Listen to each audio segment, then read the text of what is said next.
meni ismimni meni yaxshi ko'rib farzandiga Muhammad deb ism qo'ysa, qiyomatda o'sha Muhammadni ham ism qo'ygan zotlarni ham Alloh jannatiga kiritadi dedilar. Sharhida bir narsani keltirgan. Mahshar deydigan bir vodiy bo'lar ekan. Unda yaxshi yomon, erkak ayol, mo'min kofir, mag'lub mavjud hammasi yig'ilar ekan. Mana shu joyda bitta xitob bo'lar ekan farishtalardan. Allohimni bandalarini ichidan Muhammad deganlari bormi desa, bilmadim 1 millionni qo'l ko'taradimi yoki 1 milliardni biz deydim. Shularni Allohim gunohini kechaman debdi, jannatga kiritaman debdi. Habibimni ismini hurmatidan debdi.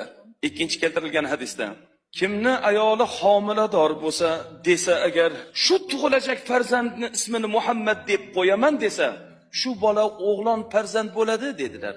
Shu gapning tegini topolmas edik.